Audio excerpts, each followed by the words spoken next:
Hoy es la segunda reunión del año de la Asociación de Derecho de la Competencia en Colombia de ACDC, y entonces pues un muy buen tema.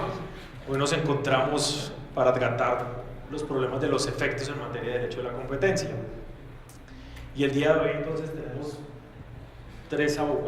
dos abogados y un economista que nos ilustrarán un poco sobre esta temática, y esperemos entonces que pueda ser iluminado también con las preguntas del auditorio. En primer lugar, entonces, nos acompaña a mi izquierda Andrés Palacios Lleras, socio de la firma Estudios Palacios Lleras, abogado de la Universidad de los Andes, LLM de Harvard Law School y PhD de la University College of London, de UCL. Por otro lado, a mi derecha me acompaña el economista Pedro Luis Escobar, economista, máster en Administración de Empresas de la Universidad de los Andes y socio y gerente de la firma de consultoría APC Consulting. Y por último, me acompaña el doctor Carlos Andrés Perilla Castro, abogado y especialista en Derecho Financiero de la Universidad del Rosario, LLM de la Universidad de Londres y asesor en Derecho Privado de Arbitraje y Competencia. Los tres pues relacionados también con la academia y con actividades profesionales en materia de derecho de la competencia. Me gustaría presentar como unos pequeños puntos que van a ser desarrollados durante el día de hoy. En primer lugar, si se requiere determinar efectos para una sanción administrativa, ¿hasta qué punto entonces el derecho administrativo en aspecto sancionatorio requiere los efectos? En segundo lugar, prueba de esos elementos procompetitivos cuando se está tratando en materia de libre competencia, relación entre efectos y comportamientos. ¿Cuál es el campo de la autoridad de competencia al ser una autoridad administrativa para tratar los elementos procompetitivos de una conducta? Es decir, el derecho de la competencia, entonces, si es una autoridad administrativa quien está determinando una conducta, debería preocuparse también esa autoridad por investigar los efectos procompetitivos de la conducta, o solamente le corresponde a la parte de probar los efectos procompetitivos. En tercer lugar, se requiere prueba de los efectos para graduar la sanción, y hasta qué punto entonces el efecto sancionatorio debería tener en cuenta de una forma relevante los efectos de una conducta y ser una preocupación para la autoridad de la competencia. A veces nos encontramos entonces en la práctica es con el elemento contrario, y es que la superintendencia sale de una forma de análisis señalando que los efectos no hacen parte casi del tipo y por lo tanto entonces no son objeto de análisis, y eso nos llevaría también a otro conjunto de problemáticas interesantes, y es si la superintendencia entonces puede negarle a una parte una prueba económica de los efectos del comportamiento.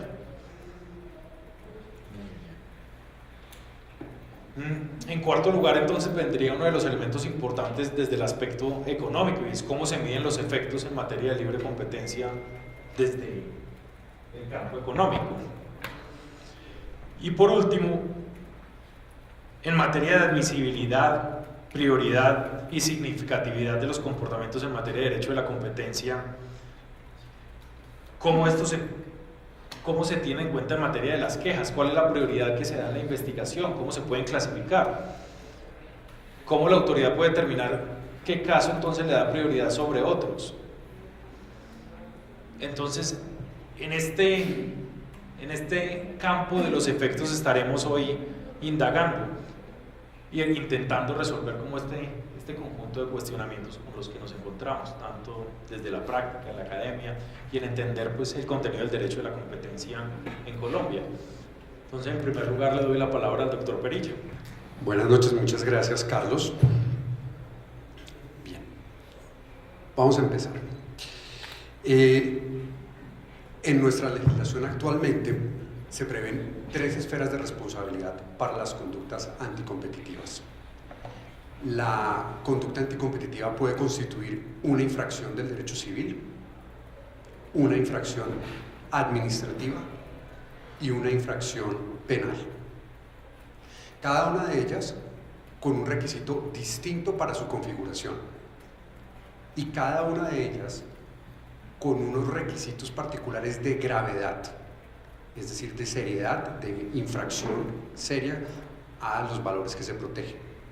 Podríamos decir que la primera, la infracción civil, es la forma más básica de sanción. Posteriormente, agregándole algo, tenemos una infracción administrativa, y agregándole algo mucho más, tenemos la última forma de sanción, y se convierte en infracción penal. Ya vamos a mirar cada una de ellas. Miremos entonces la primera, la infracción civil. La ley 155 del 59 y el decreto 2153 del 92 claramente establecen que las conductas anticompetitivas se encuentran prohibidas. Y empecemos por leer una norma que pues a mí me parece bastante importante. Es el artículo 6º del Código Civil, que nos dice: la sanción legal no es solo la pena, sino también la recompensa. Es el bien o el mal que se deriva como consecuencia del cumplimiento de sus mandatos o de la transgresión de sus prohibiciones. En materia civil, son nulos los actos ejecutados contra expresa prohibición de la ley si en ella misma no se dispone a otra cosa. Esta nulidad, así como la validez y firmeza de los actos que se arreglan a la ley, constituyen suficientes penas y recompensas, aparte de las que se estipulan en los contratos. La sanción de nulidad es entonces la sanción que aplica el derecho civil, el derecho de los ciudadanos, el derecho que regula las relaciones básicas entre los miembros de la comunidad. Es por lo tanto la primera consecuencia, la consecuencia básica. Un acuerdo anticompetitivo tiene una sanción primaria, es nulo, y la ley nos dice que esa es sanción suficiente. Es una declaración judicial, la nulidad debe ser declarada de oficio o a solicitud de parte, y si se trata de un acuerdo, pues entonces ese acuerdo no va a producir efectos, va a ser nulo, y lo que se haya dado en razón de él tendrá que ser restituido, salvo que haya sido dado a sabiendas de la nulidad, caso en el cual no proceden las restituciones. Ahora, si la conducta no constituye un negocio jurídico, sino que es simplemente un hecho ilícito, pues va a ser causal de responsabilidad y generará la obligación de indemnizar daños.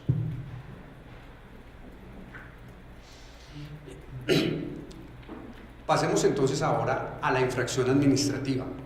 ¿Cuándo existe una infracción administrativa? Lo primero que tenemos que agregar es que no podría ser en los mismos eventos en los cuales hay una infracción civil. Tiene que haber algo más, tiene que haber algo para que se amerite que se mueva el aparato administrativo del Estado. Y eso por una razón muy sencilla.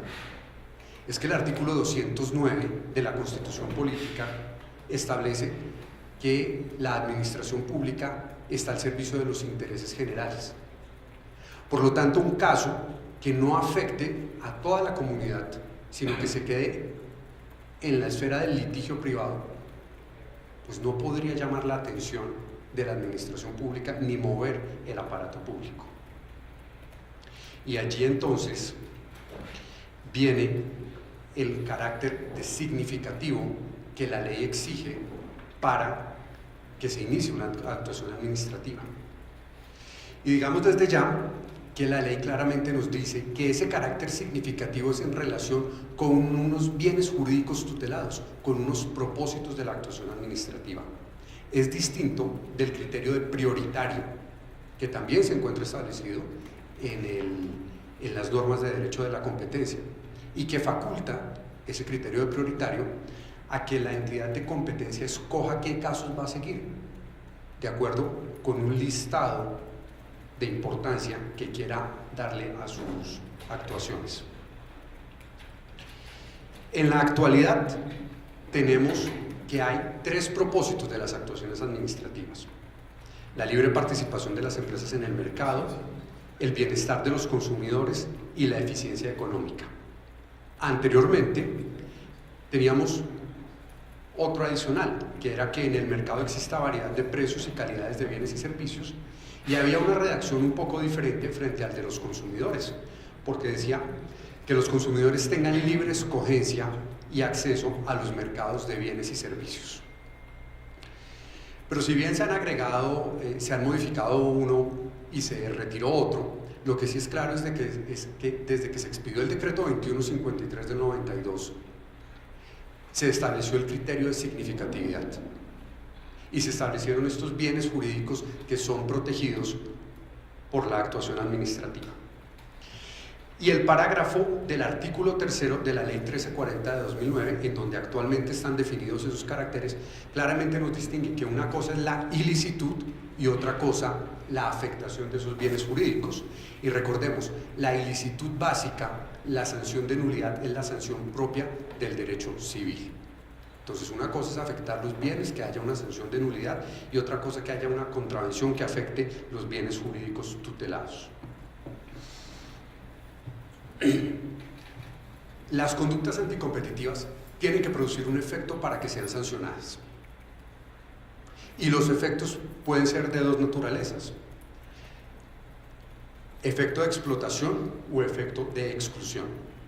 Este análisis, esa clasificación entre explotación y exclusión, tradicionalmente se ha aplicado para el concepto de abuso de posición dominante, pero por supuesto que se pueden aplicar a la categoría de acuerdos.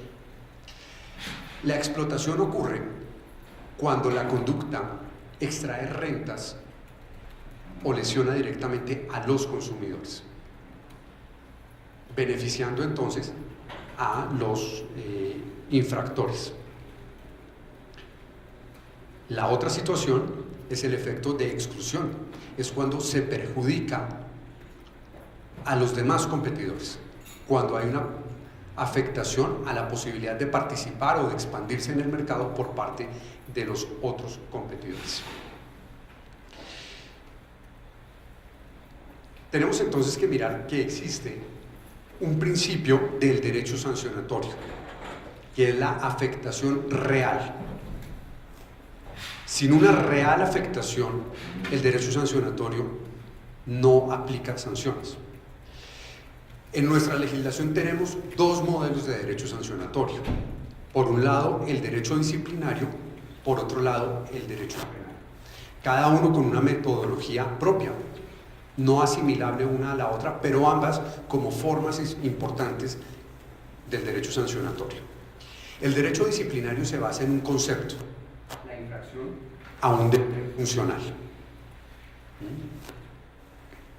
Entonces están establecidos cuáles son, por ejemplo, los deberes del abogado, los deberes del servidor público, y es esa afectación a los deberes funcionales la que establece el ilícito disciplinario. Y para que haya una conducta sancionable, las normas disciplinarias recientemente reformadas, pero desde siempre lo han establecido, tiene que haber una ilicitud sustancial. No se trata simplemente de la mera oposición de la conducta en papel frente a la norma, no, sino que tiene que haber una real afectación al deber funcional que tiene que desarrollar, ya sea el abogado frente a su cliente o el servidor público frente a la administración pública. El otro gran modelo de derecho sancionatorio es el derecho penal. El derecho penal ya no se funda en un deber funcional, sino en la existencia de un bien jurídico tutelado. Los bienes jurídicos tutelados suelen corresponder a los capítulos en los cuales está organizado el Código Penal. Entonces, por ejemplo, cuando se tienen los delitos contra la vida y la integridad personal, pues la vida y la integridad personal son los bienes jurídicos tutelados. Y allí se utiliza el concepto de antijuridicidad material. Todos sabemos que un delito es una conducta típica, antijurídica y culpable. Y la antijuridicidad ha sido analizada como antijuridicidad formal y como antijuridicidad material. La antijuridicidad formal es la mera oposición entre la conducta y la norma. La antijuridicidad material, por su parte, es la real afectación, una afectación seria del bien jurídico. Entonces, en sus dos formas más importantes, de derecho sancionatorio encontramos un principio, y es que tiene que haber una afectación real, ya sea del deber funcional o ya sea del bien jurídico, para que se pueda poner en movimiento el derecho sancionatorio.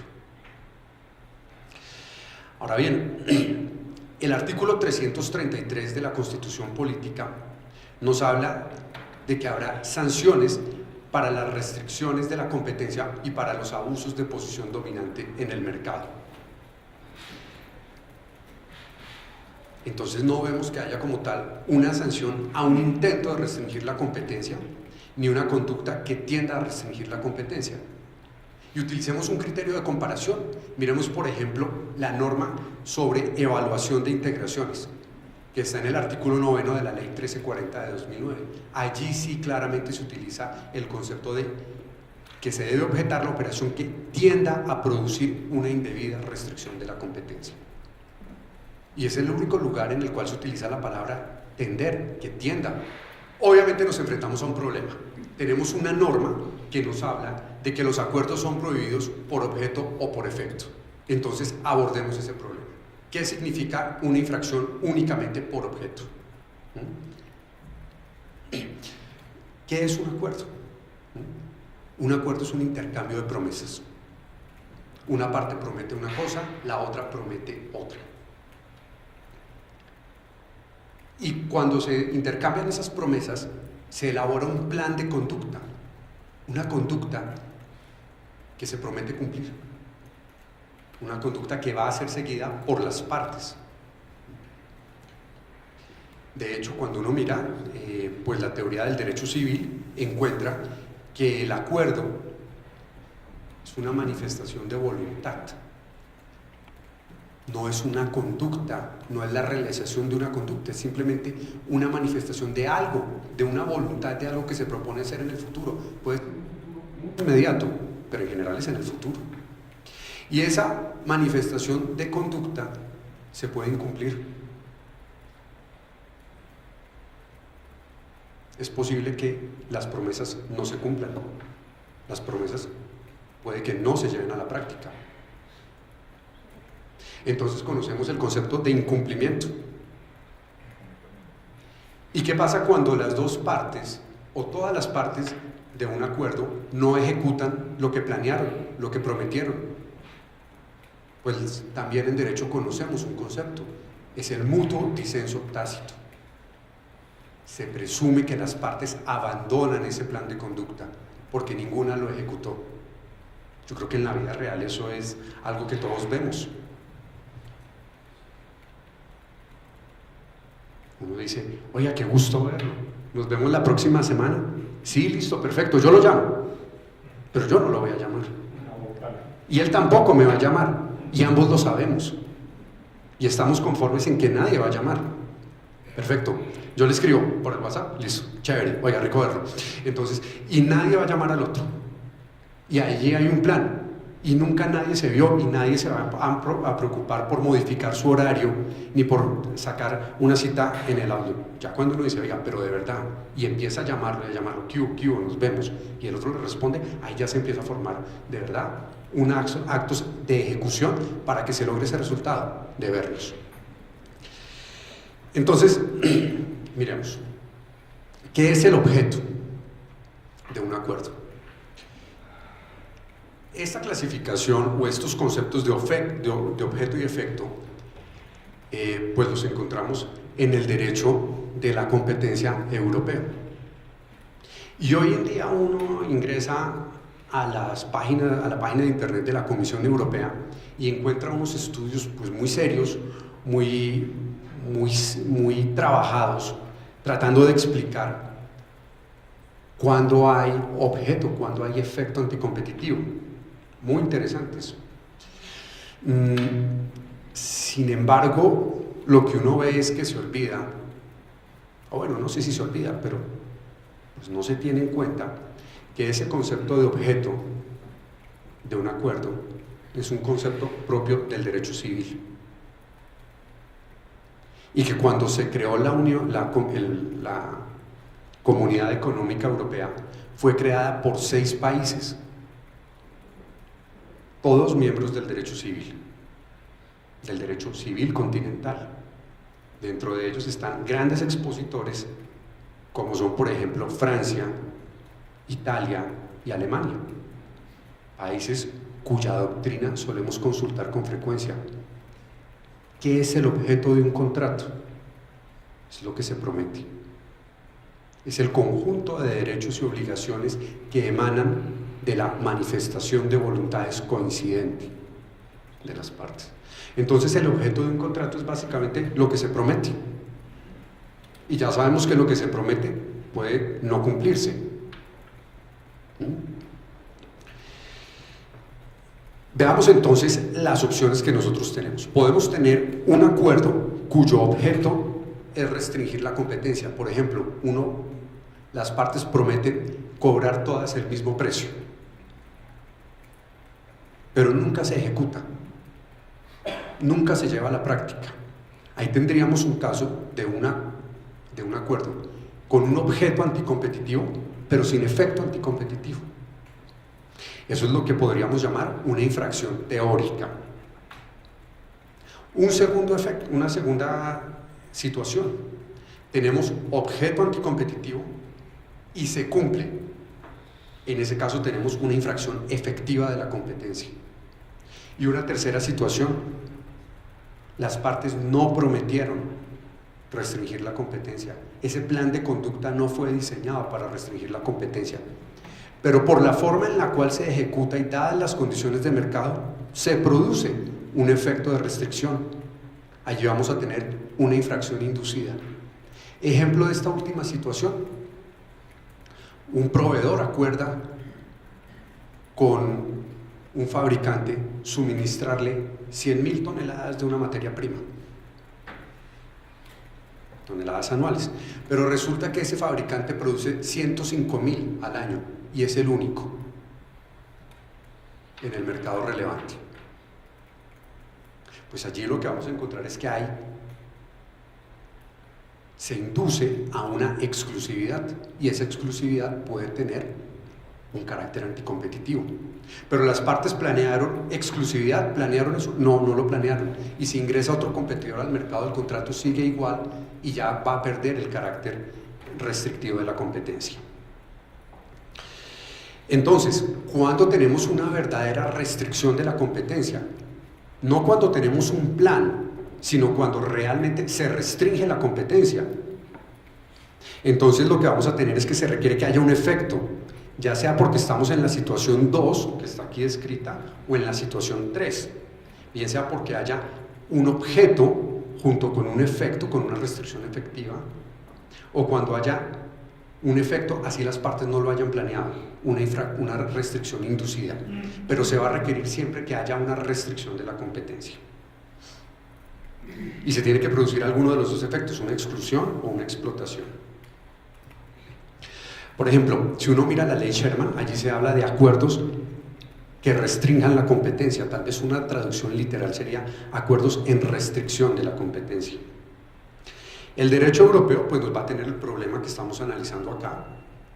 Nos habla de acuerdos que tienen como objeto o efecto, pero miremos el numeral 3 del artículo 101. Nos habla de los resultados que produce el acuerdo en el mercado para poderle otorgar una exención, ya sea individual o por categorías. Entonces allí sí claramente se está hablando de cómo se desenvuelve el acuerdo en el mercado, no de infracciones meramente teóricas. Y por supuesto, en el derecho europeo tenemos la regla de mínimos, que son las que nos dicen que hay unos acuerdos que, si bien son anticompetitivos, que si bien merecen la sanción civil, es decir, la sanción primigenia, que está establecida en el derecho europeo de la competencia, no son sancionables. Si se trata de acuerdos entre competidores o de acuerdos verticales, vamos a utilizar una regla del 10% o de 15% de cuota de mercado de las partes involucradas. Y miramos un caso más reciente, la ley de competencia de India. Recordemos que la ley Sherman pues ya cumple 100 años, el derecho europeo cumple ya cerca de 60 años. Miremos entonces un caso más reciente, la ley de competencia de India. Al traer su definición de acuerdos anticompetitivos, exige un efecto adverso apreciable en la competencia. Es más, miremos la redacción del artículo 46 del decreto 2153. Dice que se encuentran prohibidas las conductas que afecten la libre competencia en el mercado, no las que planeen afectar. Entonces uno podría concluir que la infracción administrativa del derecho de la competencia ocurre cuando se afecta de forma significativa uno o varios de los tres bienes jurídicos tutelados por el derecho administrativo de la competencia. Esto significa que la lesión significativa de los bienes jurídicos hace parte del ilícito administrativo y de esa forma se diferencia con la mera infracción civil. La infracción administrativa es de resultado. Sabemos que en el derecho penal hay una clasificación entre delitos de mera conducta y delitos de resultado. Pues bien, la infracción administrativa es de resultado. Tiene que haber una lesión a esos bienes jurídicos tutelados. No procede la tentativa. Y no procede la tentativa por una razón muy sencilla. Porque la tentativa requiere tipicidad, requiere estar expresada en ley. En el Código Penal está en el artículo 27. La tentativa es un mecanismo amplificador del tipo penal, porque en estricto derecho la conducta no es punible. La norma dice, por dar un ejemplo, el que mate a otro incurrirá en pena de prisión. Entonces, si una persona intenta cometer un homicidio y, por ejemplo, dispara un arma de fuego contra la víctima, pero esta es atendida en el médico y sobrevive, pues estrictamente allí no hay homicidio, porque la persona no murió. Se requiere entonces otra figura penal, otra norma que diga, vamos a sancionar esas situaciones. Y por eso se llama mecanismo amplificador del tipo penal, porque amplía la sanción a un supuesto que no estaba inicialmente previsto. En el derecho administrativo de la competencia no tenemos mecanismos amplificadores y por principio de legalidad de la pena se requiere si se pretende aplicar. Bien, entonces yo con eso llego a la primera conclusión, y es que en el derecho administrativo, para que sea algo distinto y no se confunda con la mera sanción civil, sí se requiere una infracción, una afectación efectiva de esos tres bienes jurídicos tutelados. Y entonces le doy la palabra a Andrés. Buenas noches a todos, muchas gracias al doctor Perilla por invitarme a participar en esta mesa redonda. Muchas gracias a todos los miembros e invitados que nos acompañan esta noche. Bueno, lo primero que quiero que sepan es que yo estoy parcialmente en desacuerdo con varias de las cosas que ha dicho el doctor Perilla en lo que se refiere a la forma de presentar el derecho colombiano. Lo primero que quiero señalar es que el derecho a la competencia colombiano es como un ponqué y tiene tres capas distintas que no necesariamente son coherentes entre sí. Tiene una visión administrativa estatista del derecho a la competencia en la ley 155 del 59. Tiene una visión ligeramente más liberal, aunque no del todo, en el decreto 2153 del 92. Y tiene una visión, llamémosla, más cosmopolita o global en la ley 1340 del 2009. Si uno quisiera articular estas tres normas de una manera coherente, metiendo además ahí, por ejemplo, el artículo 333 de la Constitución, pues sí encontraría varios de los problemas que señala el doctor Perilla, y es que hay unas normas que hablan de tender a, otras que hacen una distinción de objeto y efecto, otras que simplemente establecen unas conductas que tienen que ocurrir y tienen que ser apreciables para efecto de ser sancionadas, como el artículo 46 del 2153. Y entonces, pues el hecho de que esto sea como un ponqué es que la principal dificultad es que es difícil comérselo. Porque si uno quisiera hacer un argumento coherente que integre todas estas cosas, pues no va a poder hacerlo. ¿Cómo se traduce eso en la práctica del día a día? Pues uno encuentra que la superintendencia abre pliegos después de una discusión larga con respecto a qué es lo significativo, qué es lo prioritario. Abre pliegos usando, por ejemplo, el artículo 155, que lo usó y creo que lo sigue usando como cosa muy general de un montón de conductas que están ahí innominadas pero prohibidas, y después lo conecta con artículos específicos del decreto 2153. Y digamos, para ser más precisos, si ustedes ven las resoluciones, por ejemplo, de abuso de la posición dominante, uno encuentra siempre esta conjugación. La superintendencia no se mete en estos esfuerzos hermenéuticos para ver como qué sale o qué no sale. Pero mucha de la argumentación sí termina girando en la descripción de las conductas del decreto 2153 y en particular en la distinción entre objeto y efecto. Entonces, ahora en adelante yo solamente me voy a referir básicamente a esa distinción que aparece principalmente en el artículo 47 del 2153, pero también en el numeral tercero del artículo 50 del mismo decreto.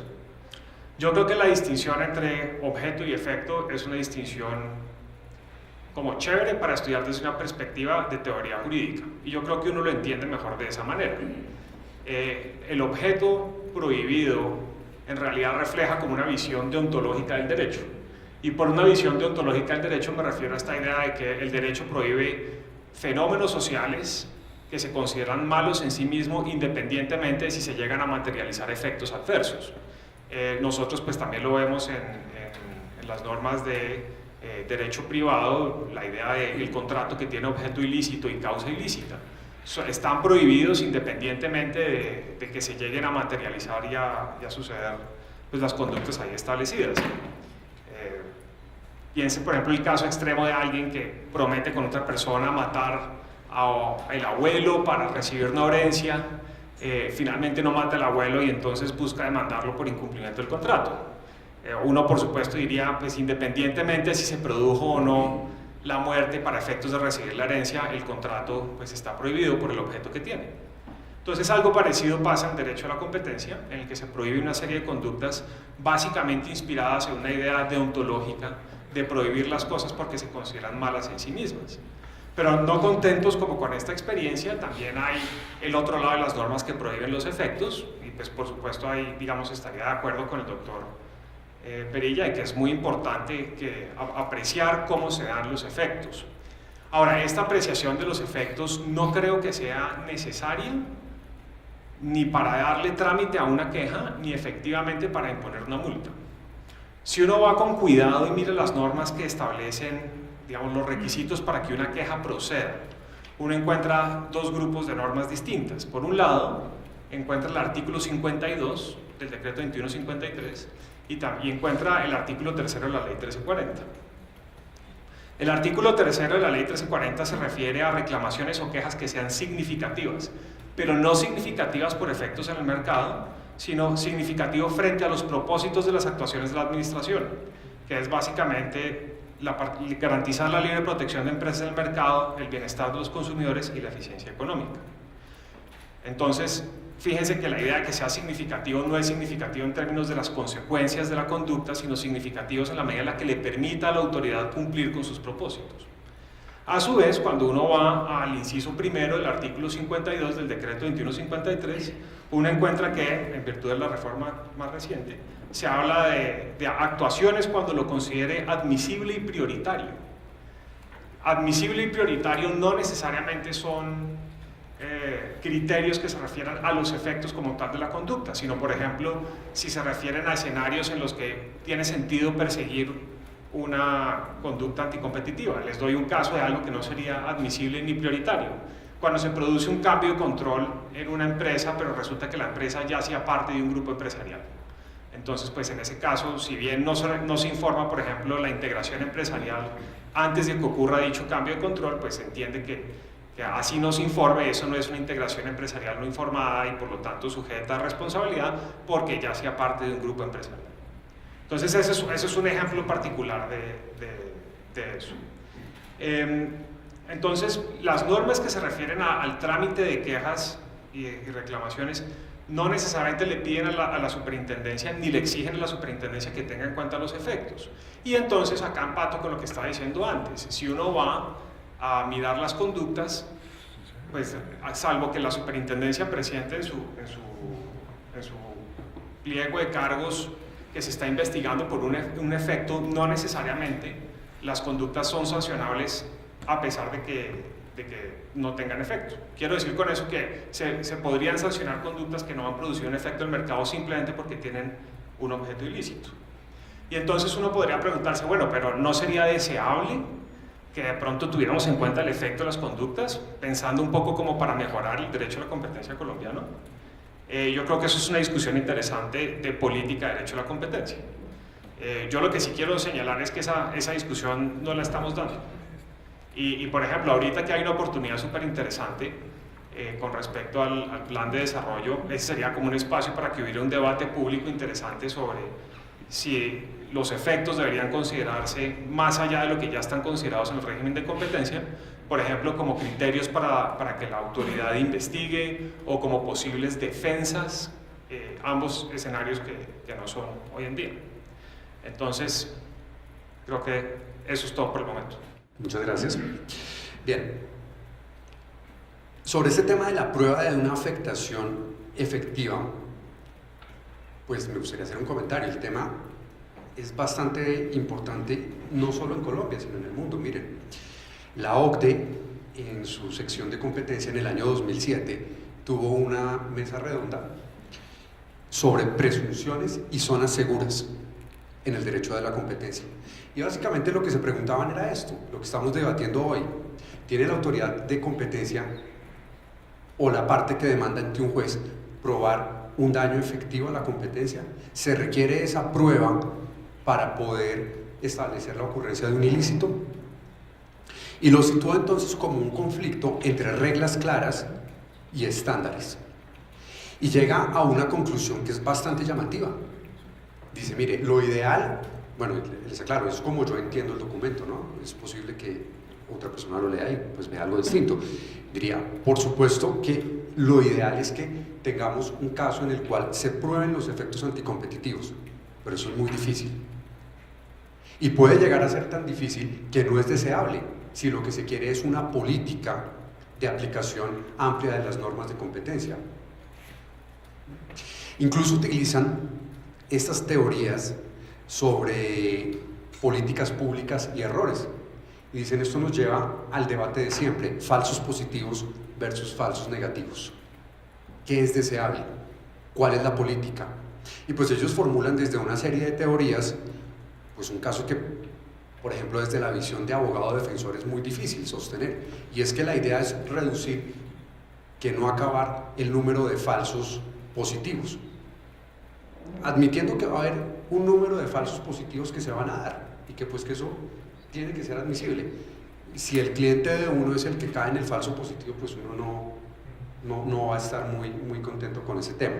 Hemos venido discutiendo con Carlos este tema y las últimas 2 horas estuvimos en este punto. Y usted dijo algo ahora interesante, me gustaría que lo aclarara, pero usted me dice ahora que en estos documentos admiten la dificultad para probar esos efectos negativos de la competencia, o sea, esos efectos sobre la competencia, y que también piensan que no es conveniente porque reduciría también el número de casos, como que mandaría a las autoridades de competencia. ¿Estoy entendiendo bien? Sí. Básicamente lo que se dice es, si simplemente la autoridad de competencia tiene que probar que ocurrió un acuerdo, pues es una labor muy simple que puede ejecutar rápidamente. Y con eso logra una mayor aplicación de las normas. Pero si lo que le pedimos es que pruebe que ocurrió un efecto de restricción en el mercado, eso va a generar más trabajo, y al generar más trabajo, pues la capacidad de los recursos para atender esos requerimientos se va a reducir y el número de casos que se van a decidir va a ser menor. Y si lo que queremos es que haya pues más aplicación, más casos, pues obviamente mayor carga probatoria por caso va a disminuir el número de casos. Finalmente aquí se plantea una conclusión y dicen, miren, esto va a depender de la evolución de la autoridad de competencia, del conocimiento que los jueces tengan, incluso de la evolución de la comunidad jurídica de competencia. Entre más evolucionados sean todos ellos, particularmente la autoridad de competencia, más se le va a poder exigir que entre a analizar los efectos de la conducta. Cuando se trata de una autoridad incipiente, que tiene poco conocimiento, pues lo exigible es que aplique unas normas muy sencillas. No celebrarás acuerdos anticompetitivos. Ya usted lo celebró, tiene su sanción. Ahora, si es una autoridad más evolucionada, usted sí le puede exigir que haga una prueba y que entonces la conducta sancionable será no restringirá la competencia. Eso es muy distinto a celebrar el acuerdo. Bien, obviamente cuando se tiene una regla, mencionan estos documentos, tenemos ventajas como la seguridad y la rapidez, sacrificando la certeza de si hubo o no infracción a las normas de competencia. Ahora, ¿a quién le corresponde probar? Hagamos una consideración básica. Como principio general de derecho administrativo sancionatorio, la delegatura de competencia soporta la carga probatoria. Hay un deber de investigación integral. La delegatura tiene que investigar tanto lo favorable como lo desfavorable. A nivel teórico, casi que el investigado podría simplemente quedarse sentado, ser un espectador y esperar que la delegatura hiciera su investigación integral y que el superintendente de Industria y Comercio realice una evaluación. Pero bueno, pues obviamente sabemos que eso no es así. También hay un interés, y aquí viene pues la teoría jurídica del interés del investigado de defenderse. Y entonces viene la pregunta, ¿se aplica la carga dinámica de la prueba? ¿Se pueden repartir las cargas probatorias? ¿Y las reglas de la experiencia sirven para dispensar ciertas pruebas? Entonces vamos a encontrar que en las conductas horizontales, que son infracciones particularmente graves, conllevan una presunción de afectación. Casi que se podría hablar de que se invierte la carga de la prueba. Cuando tenemos una conducta horizontal, por ejemplo de estas que se consideran como infracciones particularmente graves, desde mucho tiempo atrás en derecho europeo y en derecho estadounidense se ha dicho, allí no se requiere desgastarse en probar la infracción. Por ejemplo, la ejecución de un acuerdo de precios, claro que afecta a la competencia. Entonces, se puede dispensar la autoridad. Pero yo soy de la idea de que no es que no se deba analizar el tema, sino que la autoridad de competencia, la delegatura, no tiene que probarlo. Pero en contra sí puede probar el investigado.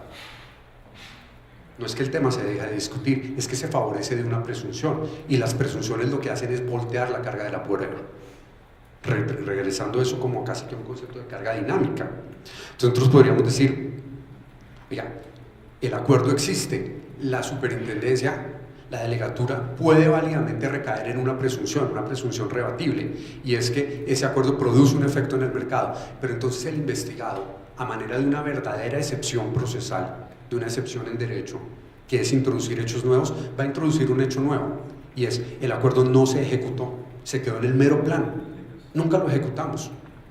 Difícil sí, imposible no creo. O sí hubo, pero su ejecución fue insignificante, y al no ser significativa, pues no estamos afectando de una manera seria los bienes jurídicos tutelados. Incluso aún se pueden hacer pruebas de elementos procompetitivos. Cuando estamos en conductas verticales, pues la situación es diferente. Las conductas verticales no se someten a una presunción de ilegalidad, allí sí se requiere un análisis integral. Entonces vamos a ver que va a haber una prueba de los elementos procompetitivos y anticompetitivos a cargo de la delegatura y del investigado. Allí no se podría decir, claramente tenemos una presunción de que un acuerdo vertical, por ejemplo de reparto de mercados, necesariamente es anticompetitivo. No se va a beneficiar de esa presunción. Entonces viene la carga probatoria para ambos. Y una regla similar podríamos mencionar para el abuso de la posición dominante. No hay pruebas excluidas. Ambas extremos del litigio, el investigado y la autoridad investigadora, pueden entrar a probar. Eso es lo que yo mencionaría hasta ese punto. No sé si Andrés quiere... Quiero hacer como dos comentarios. El primer comentario es que, digamos, me llama profundamente la atención la referencia a la OECD en estas cosas. Yo tengo la impresión de que la OECD es como la fuente 14 formal del derecho en Colombia. Es decir, más allá de las recomendaciones, no creo que haya mayor razón especial de ponerle mucha atención a muchas de las cosas que la OECD. Y cuando uno mira la historia de la OECD con cuidado, especialmente en América Latina, uno se da cuenta que la OECD ha dado unos bandazos muy fuertes. Y la OECD hace unos análisis relativamente pobres.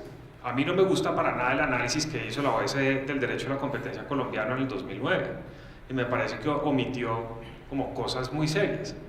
Entonces, pues más allá de que la OSD lo establezca o no lo establezca, si uno realmente quiere dar la discusión, yo creo que uno lo que tiene que pensar es cuáles son los mejores mecanismos institucionales a partir como de nuestras bases locales para construir un mejor derecho. Entonces es verdad que existe como un foco global de discusiones de cosas súper interesantes. Quiero llamar, digamos, dentro de este comentario también quiero llamar la atención de que en realidad la postura de la OSD no es una postura nueva.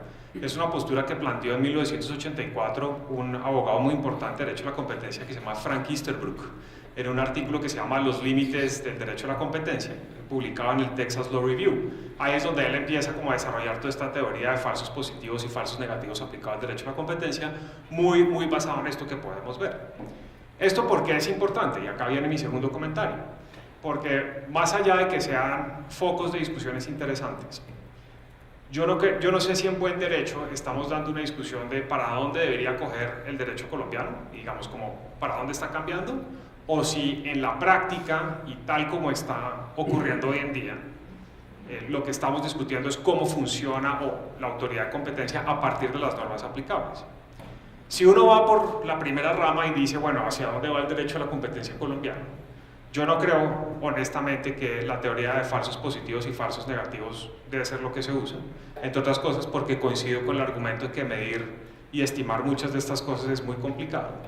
Segundo, porque tampoco creo que la idea de hacer un análisis extenso de medir costos y beneficios procompetitivos sea lo adecuado, porque, por ejemplo, tratándose de restricciones verticales puede beneficiarse a los consumidores, pero puede afectarse a otros participantes en la cadena de comercio, y entonces uno lo que termina es balanceando dos efectos, uno positivo y el otro negativo. ¿Cómo saben no solamente cuál es el de mayor magnitud, sino de pronto si hay alguno que tiene que pesar más que el otro? Entonces esas ya dejan de ser cuestiones técnicas de economía, se vuelven cuestiones propiamente de teoría jurídica del derecho a la competencia y digamos, creo que se desvirtuó la discusión en otra cosa. Otras cosas en las que creo que deberíamos pensar, y es si uno piensa el análisis del derecho a la competencia básicamente como el superintendente delegado haciendo esta reflexión, pues entonces uno lo que le está diciendo es, mire, dedíquele usted más recursos a investigar acuerdos horizontales que acuerdos verticales, en virtud de que se presupone que los acuerdos horizontales son más dañinos que los verticales. Es una presuposición difícil, pero supongamos que es así.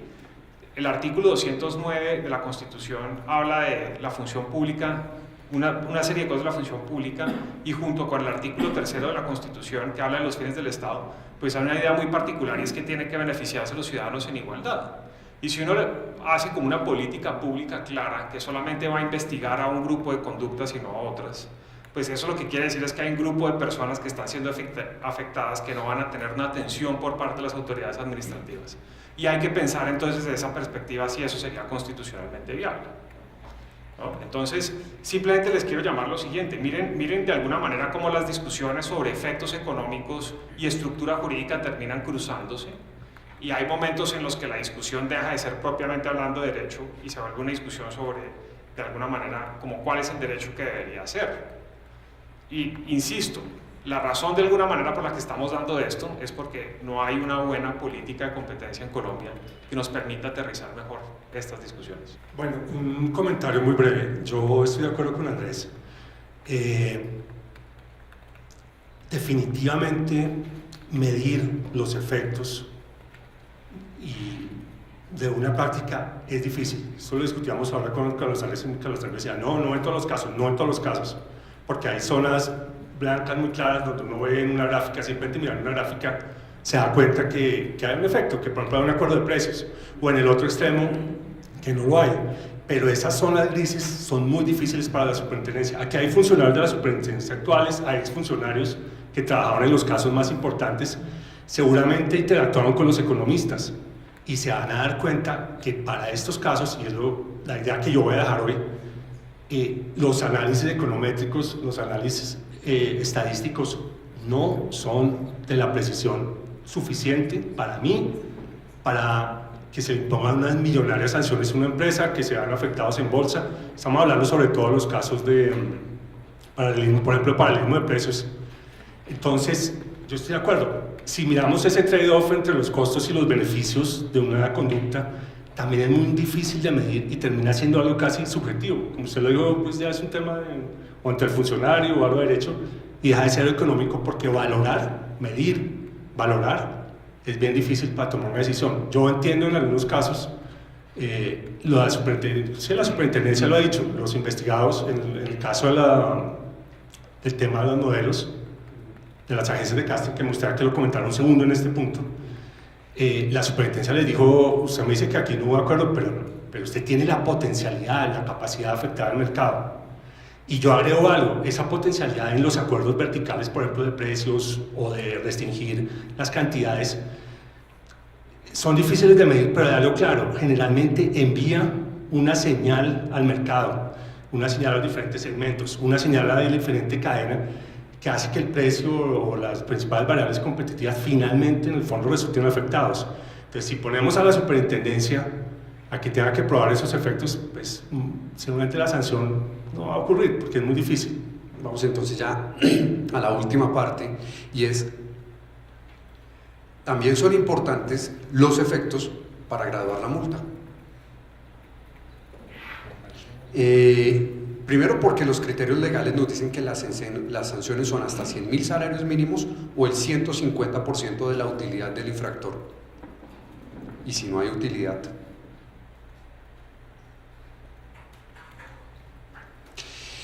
Primero, el primer criterio que nos trae la ley, el impacto que la conducta tenga sobre el mercado. Ese criterio también aplica para las sanciones a personas naturales. El impacto puede ser benéfico o perjudicial. Un impacto puede ser positivo o negativo. Y pues obviamente, como aquí son conductas que afectan negativamente, lo que tenemos que entender es una afectación negativa. Tiene que medirse. Y una de las preguntas que uno hace, ¿aplica el criterio de impacto cero, conlleva multa cero? Yo pienso que sí. Si no hay impacto y si no está medido, no puede haber multa. El segundo, la dimensión del mercado afectado. Otro de los criterios, el beneficio obtenido por el infractor. Si no se obtuvo un beneficio supracompetitivo, pues ese criterio no calificaría para una conducta. La cuota de mercado de la empresa infractora, así como la parte de sus activos y sus ventas involucrados en la infracción. Miren que si son varios criterios los que nos analizan conocer cuál fue el daño real que produjo la competencia, qué tantas rentas se extrajeron bien sea de los competidores o del consumidor y se llevaron a los bolsillos de los infractores. Sí se requiere una infracción efectiva y esa tiene que estar probada por principio general de necesidad de la prueba. Y allí aplican obviamente entonces las previsiones en materia de carga de la prueba. Veamos entonces, me voy a referir a 3 casos ya para centrar lo que se ha dicho. En el caso de agencias de modelaje, existe la prueba de la celebración de un acuerdo. Los investigados alegan que no fue ejecutado. La SIC rechaza la defensa, pues se trata de una infracción por objeto. Bueno, según lo que yo considero, el solo objeto sin efecto no es sancionable. Pero eso no significa que el acuerdo escape sin sanción. Ese acuerdo es nulo por la infracción básica del derecho civil. La SIC puede presumir que el acuerdo causó afectación al mercado, eso es cierto. Y ahí, digamos, la SIC sí se puede valer en una presunción. Este es un acuerdo de carácter horizontal y puede presumir. Pero al presumir, le tiene que abrir la puerta al investigado para que pruebe su defensa, su excepción. Y es que el acuerdo no se ejecutó. Miren, este era un caso en el cual se contrataban modelos. Esto no eran ventas masivas. Se me ocurre pensar a mí, ese tipo de contrataciones queda en los registros de las empresas. Pues obviamente la empresa de modelaje va a estar interesada en descontar lo que le paga a las modelos como un costo. Entonces tiene que haber unos registros de pagos realizados. Allí se puede mirar si se siguió o no el pacto que se realizó. Eso es materia de prueba, eso se podría haber probado.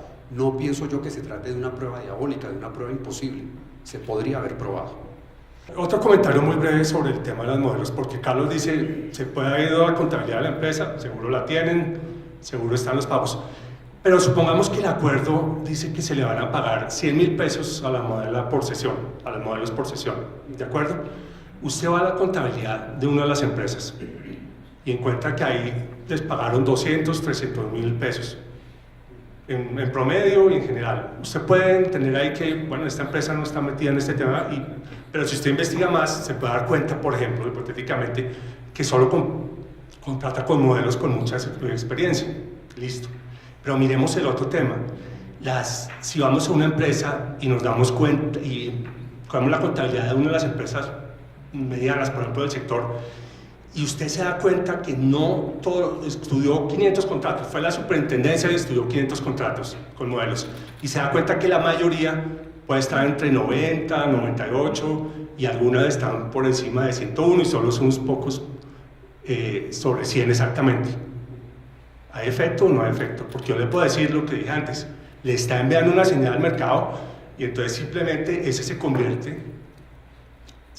en el modelo para pagarle a los modelos.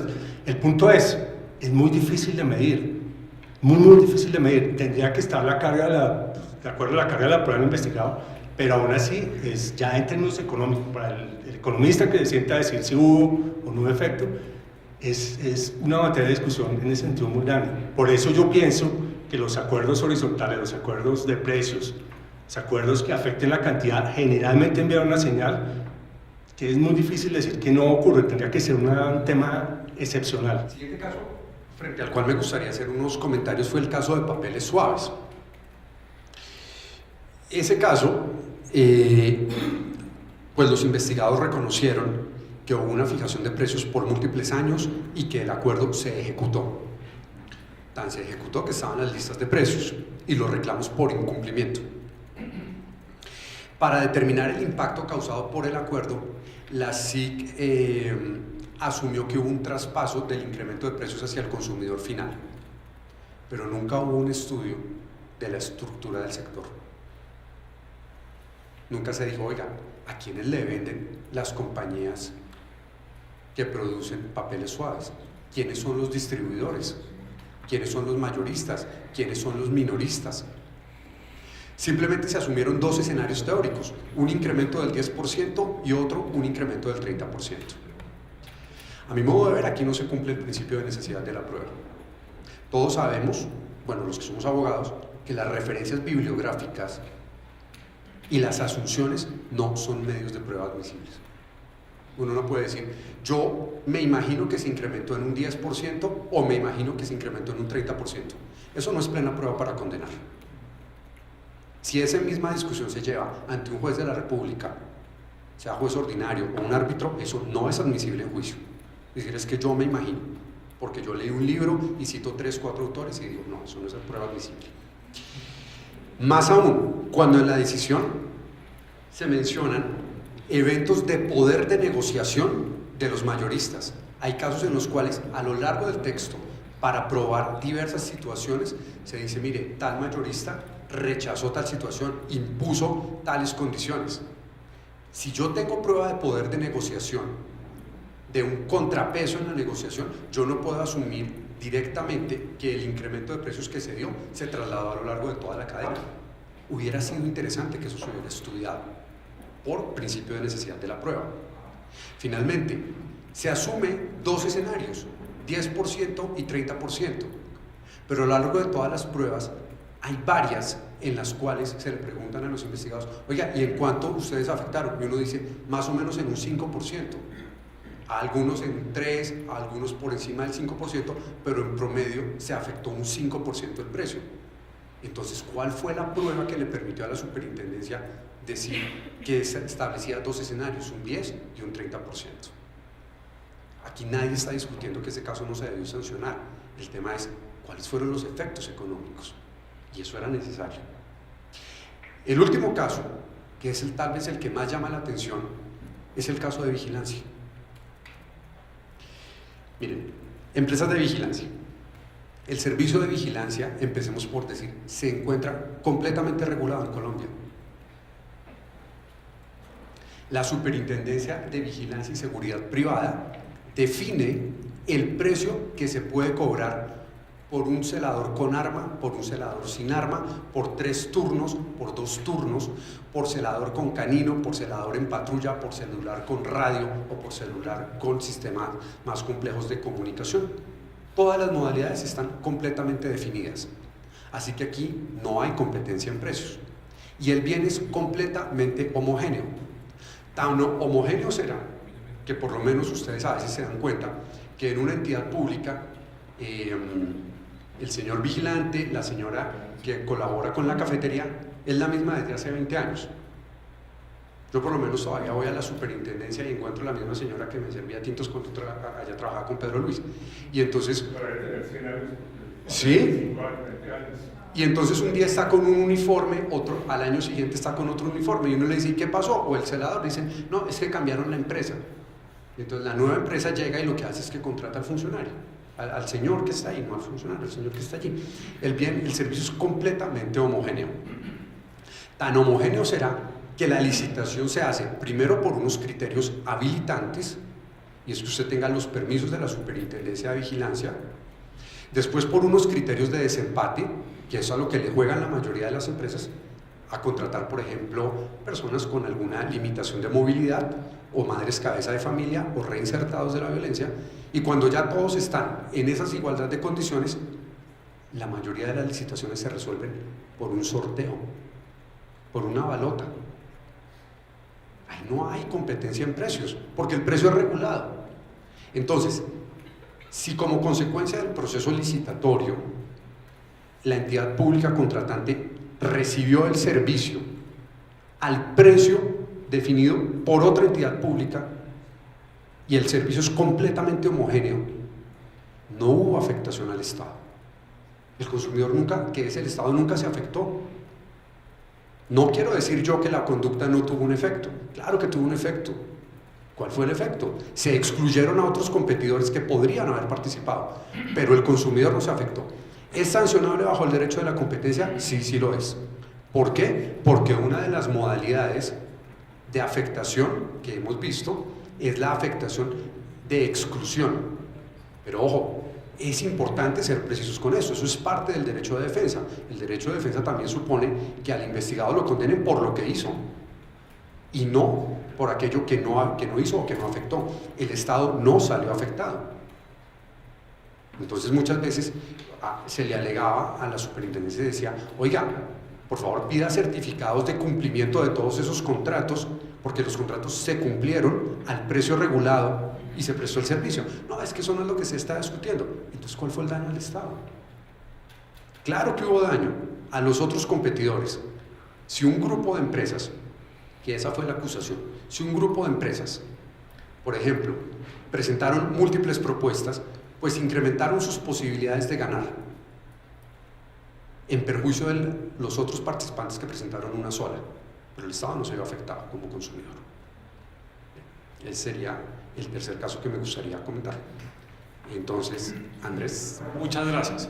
Creo que este punto sirve para ilustrar muy bien este problema que les estaba diciendo hace un rato sobre la falta de coherencia interna del derecho a la competencia colombiano, porque cuando uno mira los artículos 25 y 26 de la ley 1340, pues estos son artículos que tienen una finalidad, digamos, causalista, casi que utilitarista clarísima, y es esta idea de determinar la sanción en virtud de una serie de criterios que se consideran criterios agravantes, entre los cuales está, por ejemplo, si la empresa ha participado o se conoce que ha hecho otro tipo de prácticas restrictivas en el pasado, el mercado afectado, en fin. La idea, por ejemplo, es sancionar hasta 150%, si mal no estoy, lo que dice el artículo es de las ventas de la empresa.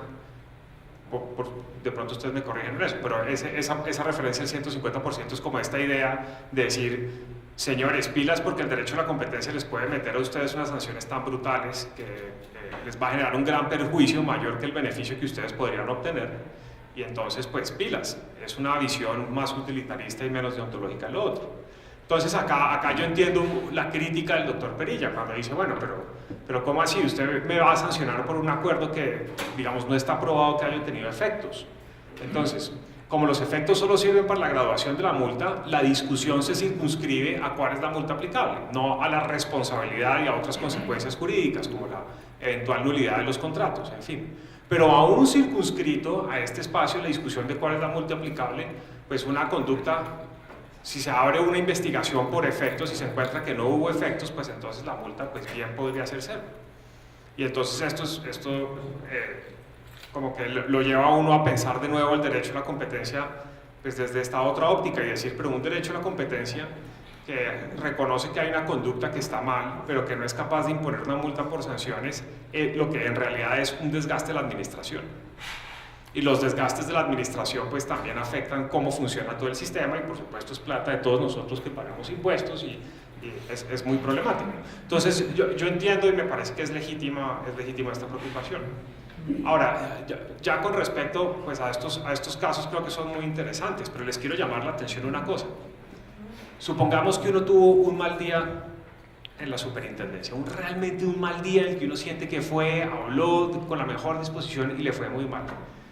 Uno de pronto podría hacer el argumento que la razón por la que no le paran bolas a estos argumentos de los efectos, especialmente para la graduación de la multa, no tiene tanto que ver con la naturaleza de la prueba, sino con la estructura del proceso.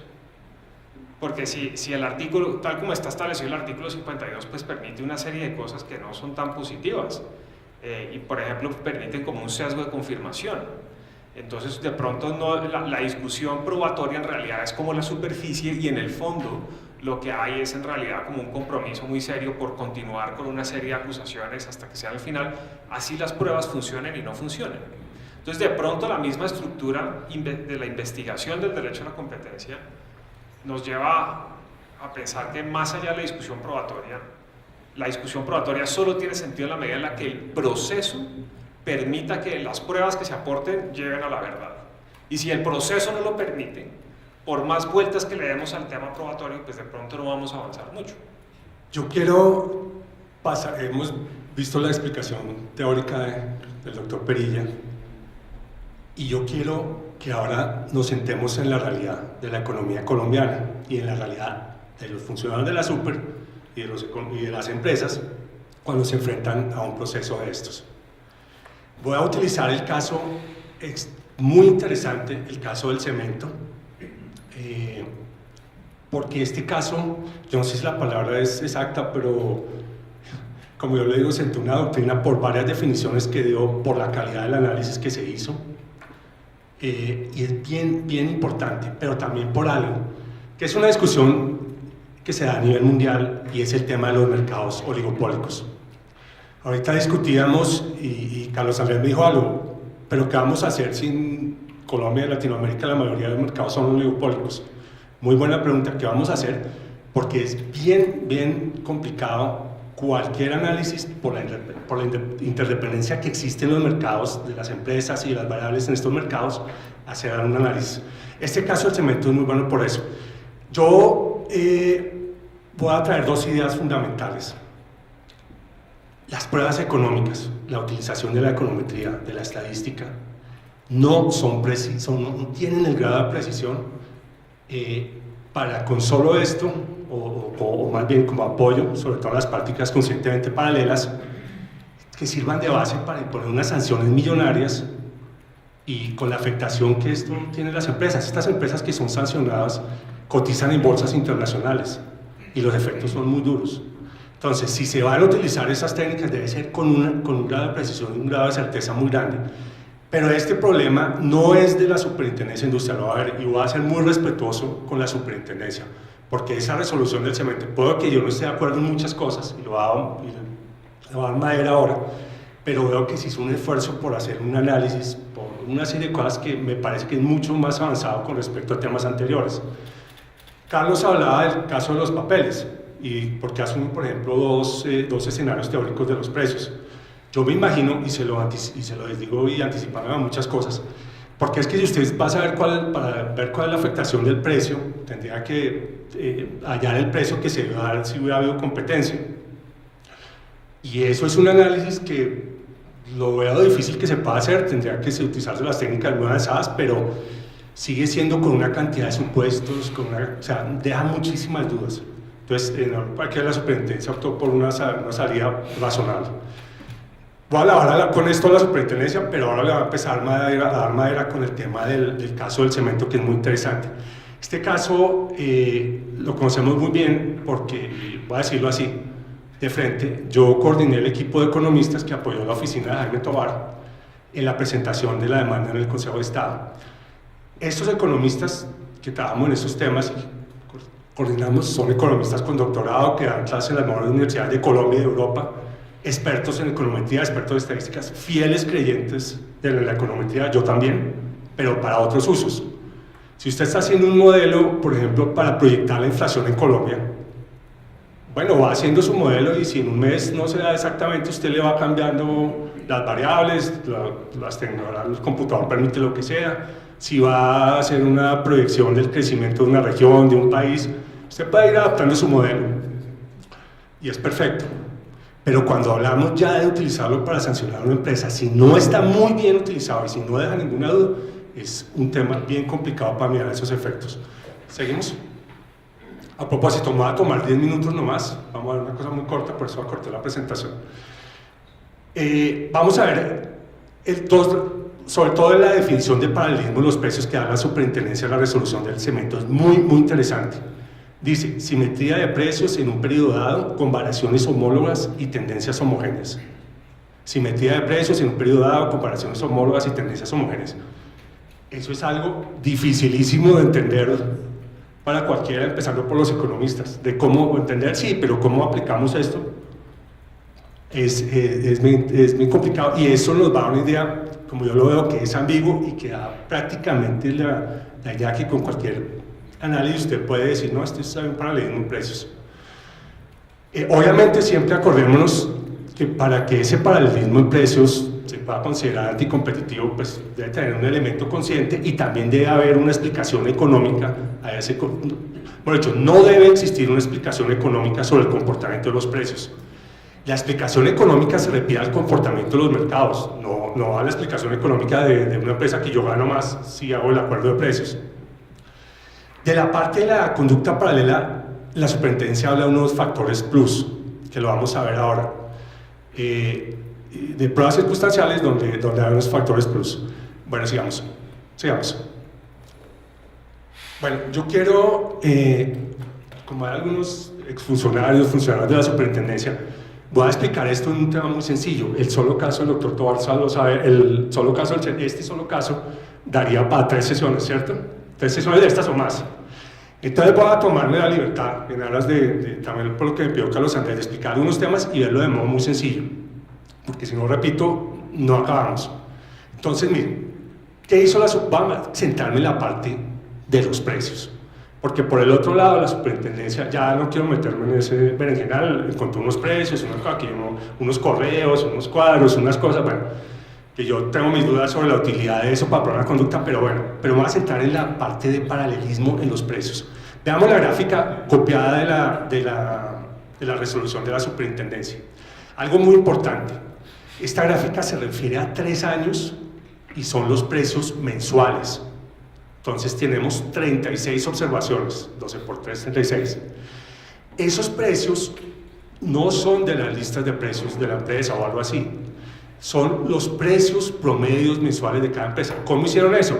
Le pidieron a cada empresa, deme todos los clientes que tuvo ese mes, así haya vendido un bulto de cemento, haya vendido 50,000, póngamelos y dígale a qué precio les vendió. Sacamos las gráficas y con eso sacaron esta gráfica e hicieron una serie de análisis estadísticos econométricos. Bueno, entonces aquí hay 2 temas. La forma de calcular los precios, que vino atado a las técnicas econométricas, y también la explicación económica. Y voy a anticiparme con algo. Este comportamiento que ustedes ven ahí es lo esperado en un mercado oligopólico. Es lo muy esperado, y es más, pareció que los precios inclusive tengan que estar muy cercanos por la misma interdependencia que hay en esos mercados respecto a todo. Esto no me lo estoy inventando yo, esta misma discusión se da en todas las agencias de competencia del mundo. ¿Qué hacemos con los mercados oligopólicos? Pero entonces esto pone sobre aviso a 2 temas. Hay que mirar con muchísima calma el tema de los precios y hay que darle muchísima importancia a la explicación económica. Seguimos. Bueno, esto lo voy a hacer para que simplemente la definición en teoría de lo que hace la econometría, para que todos hablemos del mismo lenguaje, porque creo que la gran mayoría son abogados. Si hay un economista aquí me perdona, porque con una definición la más sencilla que encontré de lo que es la econometría, y es la rama de la economía que se vale de modelos matemáticos, estadísticas, cifras, números, teoría de juegos, para analizar, interpretar y hacer predicciones sobre las variables económicas. Está obviamente muy unida a la economía, muy unida a hacer una inferencia, a probarla, muy unida a la teoría económica. Esto no simplemente es que yo hago unos datos por allá o alguna cosa, no, tiene que estar muy unida a una teoría económica. Econometría usa las series del tiempo. En el caso que nos atañe, esto sirvió para probar esa tendencia en los precios y también para establecer que no había una explicación económica, o sea, una superintendencia, para ese comportamiento de los precios. ¿Seguimos? Bueno, pero ¿qué pasa en la práctica en estos temas? Voy a poner una cita de un economista que encontramos para explicarles por qué es una ciencia inexacta y en general, pero inexacta para estos temas. Dice: la cantidad enorme de ejercicios econométricos que se han realizado en los últimos 30 años para identificar las causas del crecimiento y la riqueza de las naciones solo han llevado a un único consenso entre los economistas: es la imposibilidad de resolver el debate académico a partir de ejercicios econométricos. Listo, vuelvo y digo, esto muy buena la econometría para unos temas, pero ya para algo que requiere una precisión, como sancionar a unas empresas, no tiene la precisión exacta, a menos que no deje ninguna duda en el análisis, que es lo que vamos a ver más adelante. Quiero anotar algo: hay algunas ciencias que utilizan técnicas estadísticas y que tienen la genética, la química, la física. Por ejemplo, las pruebas de paternidad tienen un 99% de probabilidad de ser exactas. Eso contrasta con lo que yo estoy diciendo. Sigamos. Bueno, entonces, ya dije, empresas sancionadas con multas millonarias, con unas técnicas que no son exactas, pero quiero hablar de algo. En los mercados oligopólicos,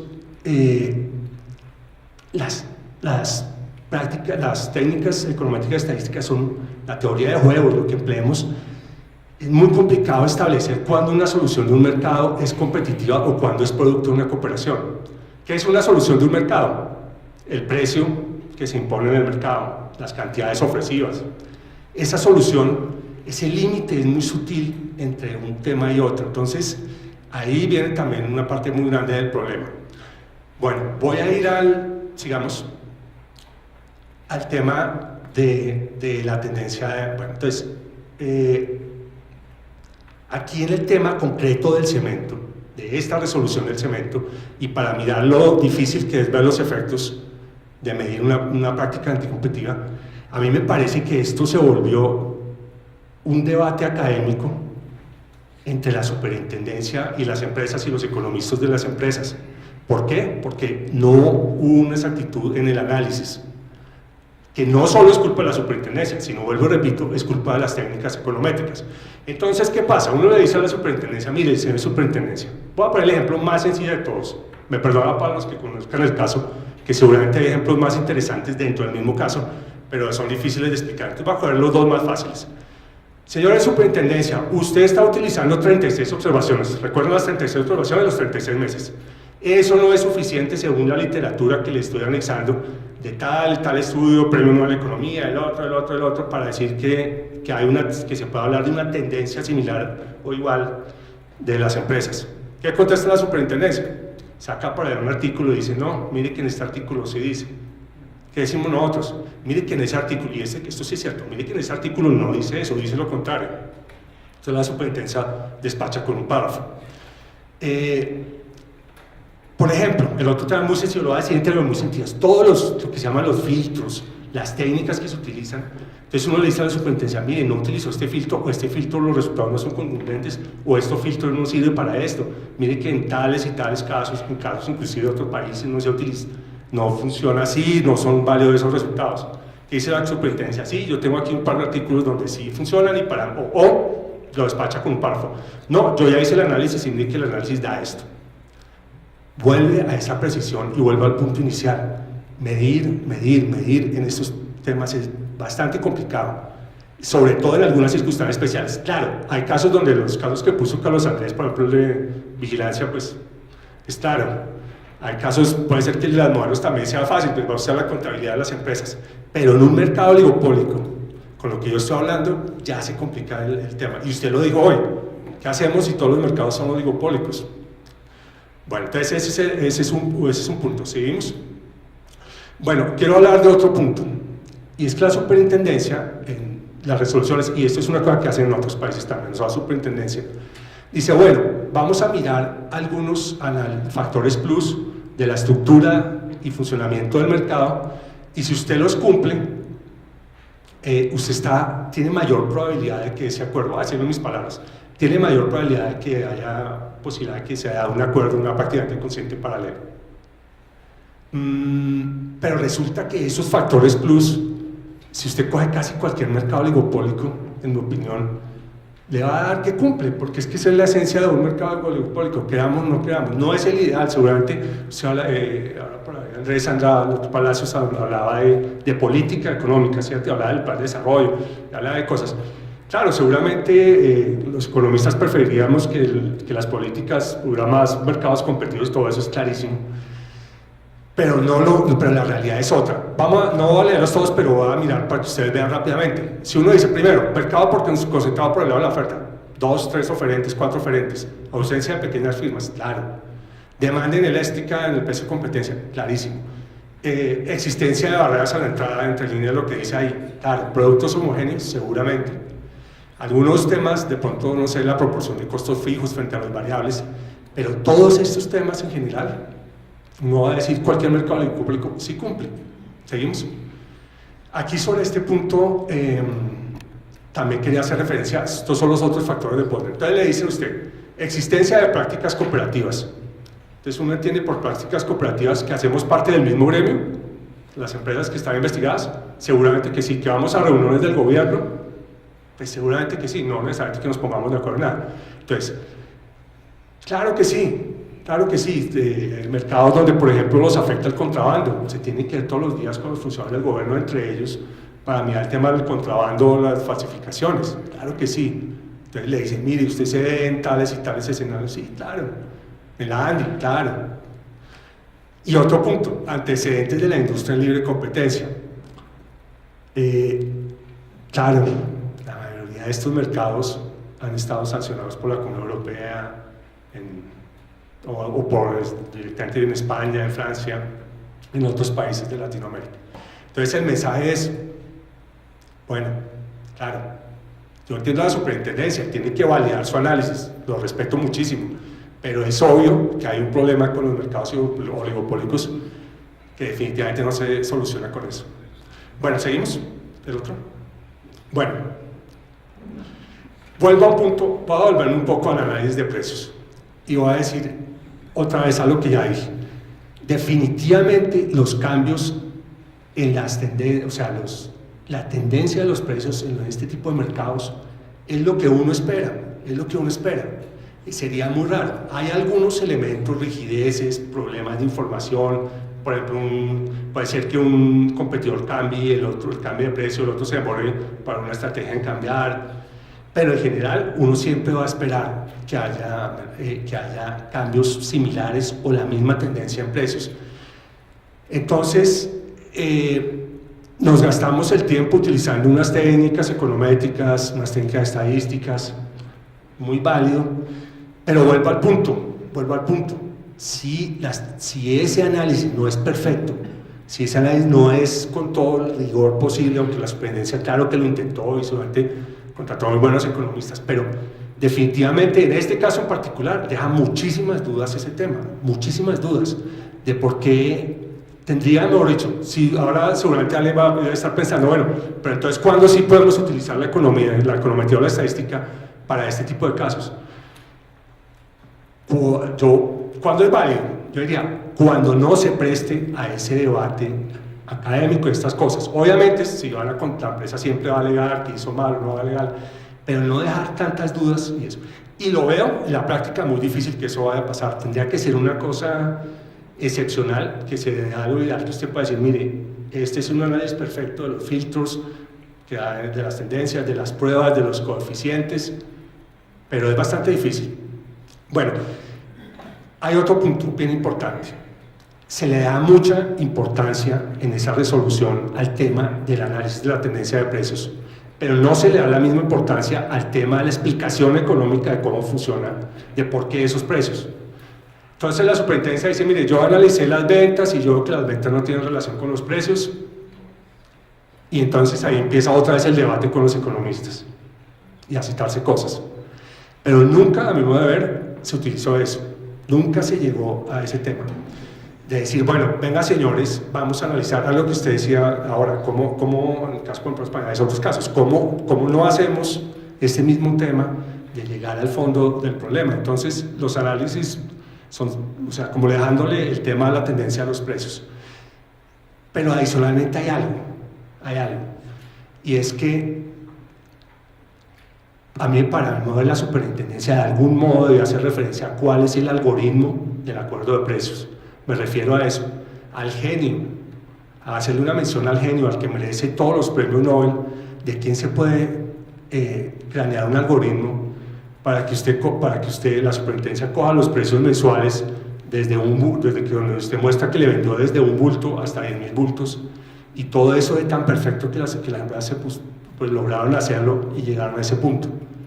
Nuevamente ahí hay una debilidad en el análisis total. Yo todavía con todos los economistas nos decíamos, bueno, si esta gente hizo un acuerdo, pues me quito el sombrero porque el que se creó en el algoritmo es un absoluto genio. ¿Seguimos? Lo debería premiar, sí señor, no, es que lo hizo. Pero nace de lo mismo de este tema. Bueno, quiero ya para acabar, prometido es deuda que lo hice en 10 minutos, volver un poco al tema de la explicación económica. Y entonces, ¿qué hacemos los economistas? Dijimos, bueno, hay que decirle a la superintendencia, ya se lo dijimos teóricamente, que el comportamiento de los precios puede ser un Cournot, un Bertrand, algo así, se explica, pero bueno, vamos a hacer con las mismas técnicas que yo he criticado, econométricas y estadísticas, vamos a hacer un modelo donde le demostremos, hicimos varios modelos, donde demostremos que hay varias explicaciones probables de ese comportamiento de precios de acuerdo con las características de la estructura del mercado, de los costos. Esas capacidades instaladas de las empresas están a full en una época de una demanda muy grande. Y hicimos con lo mismo que yo estoy criticando, varios análisis con supuestos, con muchos escenarios, y se los entregamos a la superintendencia, donde le dijimos, mire, esto está aquí, le probamos con nuestros filtros, con nuestros indicadores, con todo lo que yo estoy criticando.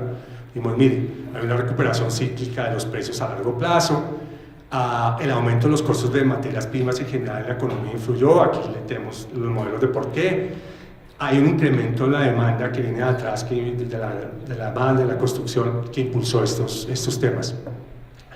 Traigo a colación esto para no decirles que estos tipos son unos genios, sino para mostrar que hay una debilidad ahí en lo que me parece que sí ha de hacer por lo menos la superintendencia, o insinuarlo, con la misma pilera que miró el tema de los precios, ha de mirar esto.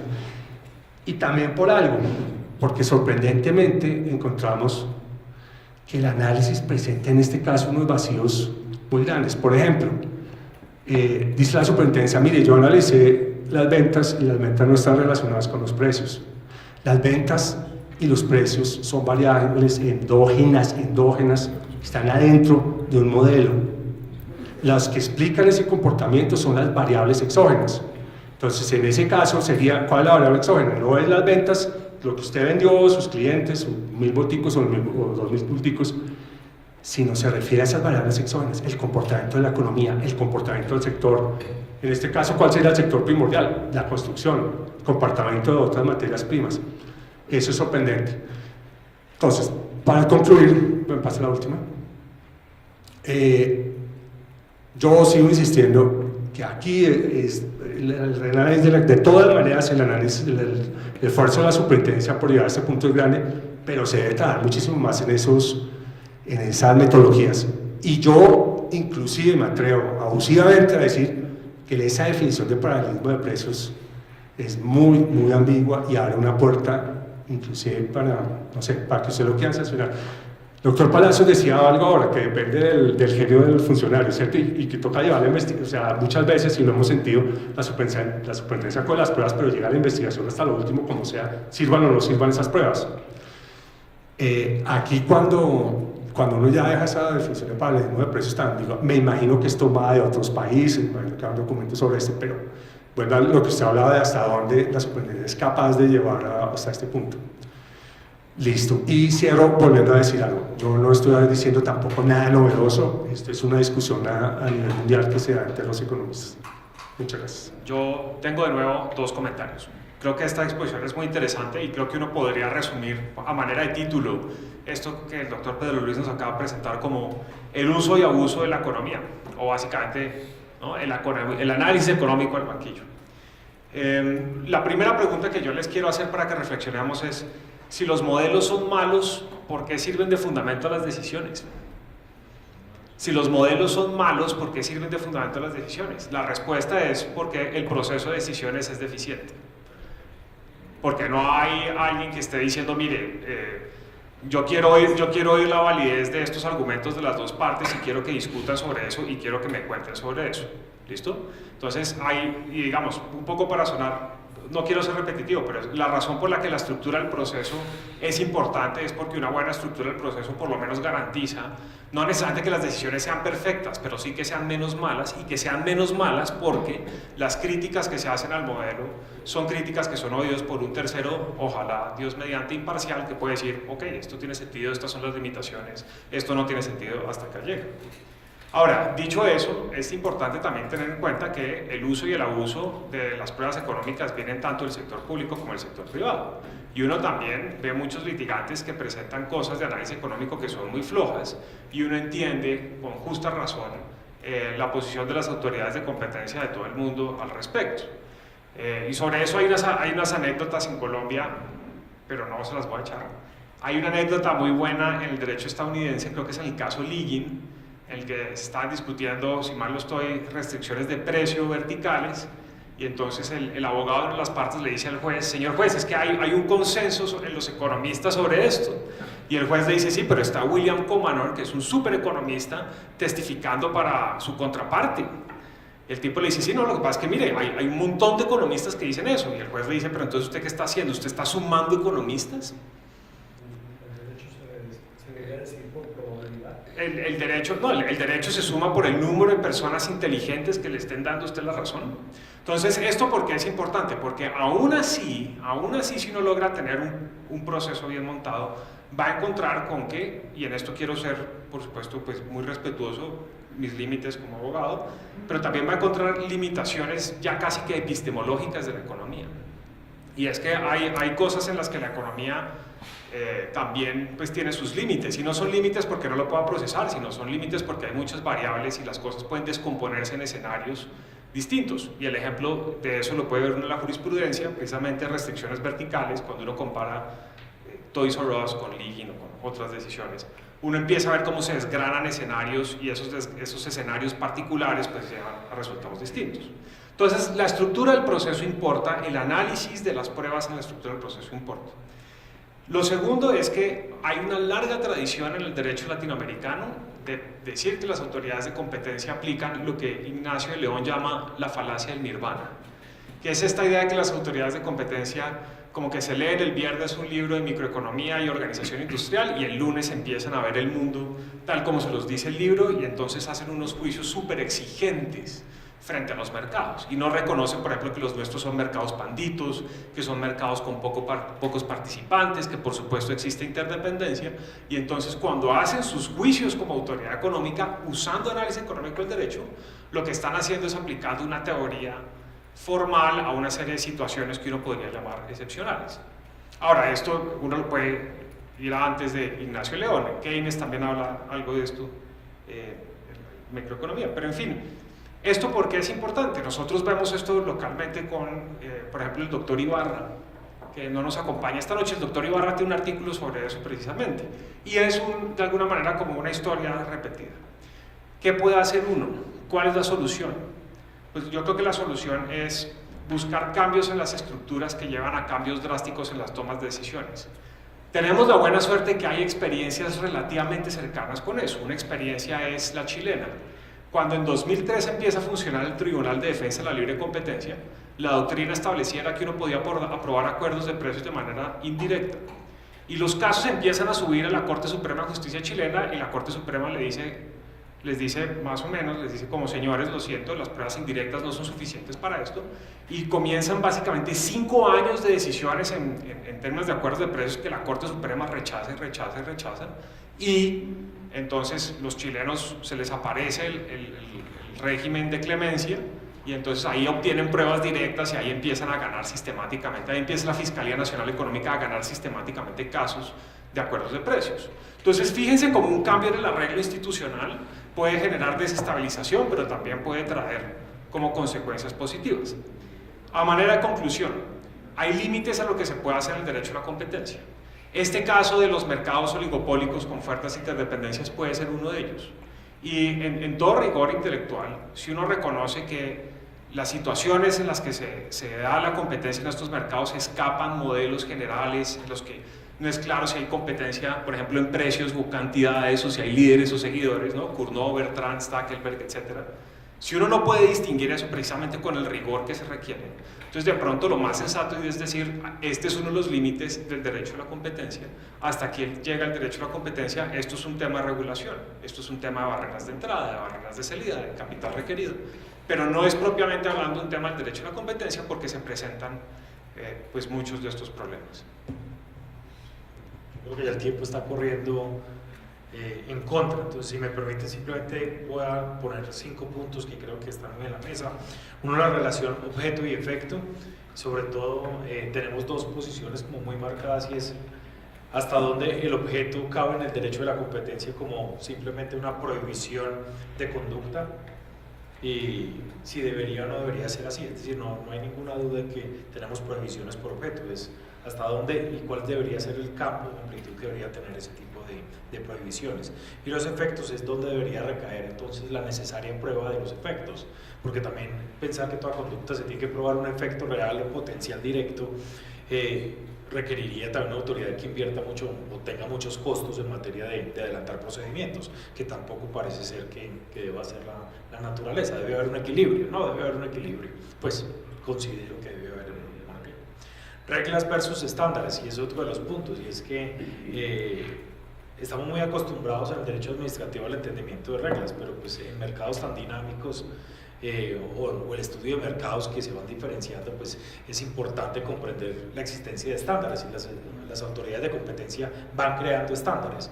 El problema tal vez de las autoridades de competencia, una autoridad de competencia joven, es esa, es que todavía se requiere de años para que haya una cultura de derecho de la competencia, tanto en la academia, es decir, que los abogados salgan preparados en materia de libre competencia, que los economistas entiendan cuál es el contenido del derecho de la competencia, que todavía no lo entienden en las facultades de economía ni de administración, y por el otro lado también una autoridad que empiece a reconocer qué es lo que está pasando en el termómetro del mercado en el cual están participando. Y eso entonces lleva a que es que no un estándar que existe en cualquier otra jurisdicción es aplicable al derecho colombiano, y se puede importar de una forma tan flexible como si allá lo hacen, porque acá no. El tercer punto, las sanciones versus los efectos. El reproche de la conducta debe ser sancionado, y si el reproche de la conducta debe ser sancionado, pues debe haber unos mecanismos para que la autoridad pueda sancionar la conducta, no necesariamente esperar el efecto. Y ese es tal vez otro de los reproches que hay frente a nuestra legislación, que todavía pues es muy incipiente en muchas cosas, y es que la forma todavía de sancionar es discrecional de la autoridad de competencia y nunca explica de forma estricta cómo está generando ese procedimiento sancionatorio. Parece que hay un Excel con unas fórmulas que se aplican al interior, pero pues no es de conocimiento público, y pues si tienen una forma en la que sistemáticamente reconocen cómo aplican la sanción y cómo se agrava o cómo se puede dar algún tipo de beneficios, pues debería ser explícita. Y ese es otro de los problemas, que no reconocemos es en la forma de sancionar, ni en la legislación, ni en una creación de un estándar de cómo se está sancionando. O sea, que en un momento puede ser por los ingresos, en otro momento puede ser por el patrimonio, etcétera, etcétera. El cuarto punto sería el valor probatorio de los estudios económicos de la superintendencia versus el valor probatorio de los estudios económicos de las partes. Y eso nos lleva entonces a la condición de ¿cuál es el elemento de los efectos? Y creo que la respuesta entonces a esto también nos la presentaba el doctor Palacios, y es que sí hay un problema serio en no valorar de una forma concreta la posibilidad que tiene quien es investigado de hacer valer su estudio económico. y es que ya más adelante no se nos olvide que es que el reproche que hay frente a la autoridad administrativa por lo general es de nulidad, y yo ya no voy a probar la nulidad de mi efecto económico, de mi estudio económico, sino cuáles son los elementos para la nulidad del acto administrativo.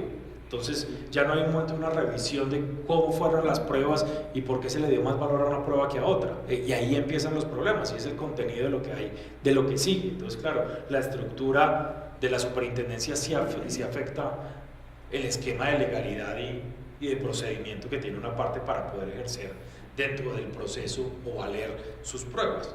Y por último, el inicio de la investigación y la normatividad de competencia, y ahí nos encontramos con unos problemas, y es el contenido de significatividad completamente en manos de la autoridad, así lo consagramos, y otra cosa es la administración de la normativa de competencia, que tampoco parece muy claro el criterio de cómo se administra, dándole un peso o no una significatividad de un comportamiento, sino que dependiendo de lo interesado políticamente que esté el termómetro para un lado, pues se le dará mayor trámite a una investigación que a otra. Si eso es correcto o no es correcto, pues parece que debería ser también problema de otra discusión, y es hasta dónde entonces la política de competencia se encuentra en las manos de la administración, no del derecho, no de su propio campo de ejercicio. Yo definiría eso así. Ahora abro al público quien quiera hacer como algún tipo de cuestionamientos o intereses sobre los efectos en materia de derecho a la competencia. Pienso que es bastante interesante la discusión que se dio, no sé si para bien o para mal. Yo creo que el derecho a la competencia es muy importante, pero hay otros valores que también son muy importantes, y uno de esos es el derecho a defensa y la presunción de inocencia, donde la carga del Estado está probar que una persona dejó de ser inocente. ¿Que eso puede ser muy difícil? Sí. Pero así es. Así es, y eso es la fuerza de nuestro sistema y la fuerza de una sociedad que se presume democrática. Entonces, el poder del Estado no puede estar obligando a la gente a probar su inocencia. Ahora, los efectos indudablemente en un tema económico tienen que tener importancia. Y el tema de la significatividad es lo que es la puerta de entrada a que haya o no haya proceso. Entonces, probar la significatividad es indispensable, y eso tiene que ver con efectos. Ahora, los falsos positivos versus que es eficiente o no es eficiente, yo creo que no puedo sacrificar valores constitucionales por eficiencia.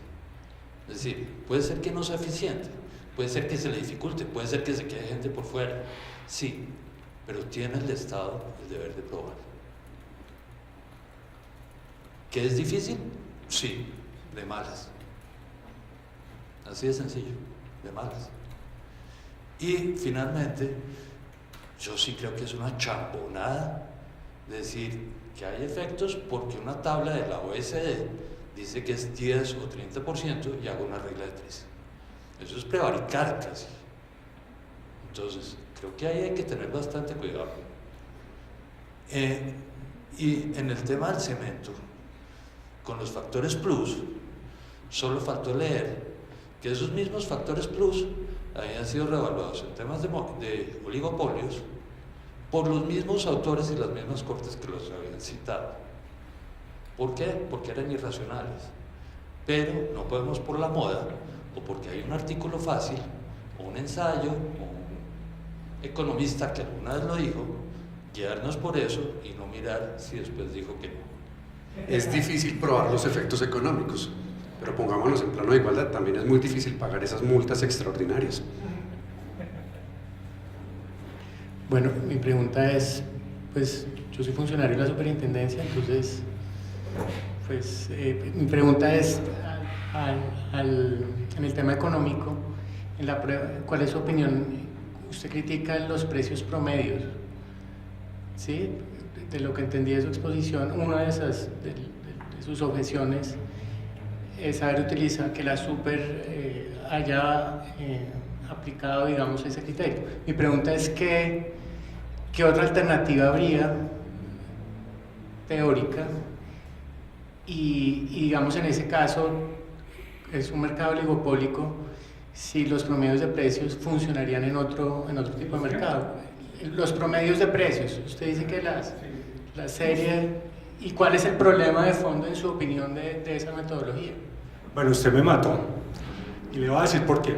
Porque estuvimos analizando ese punto muchísimo.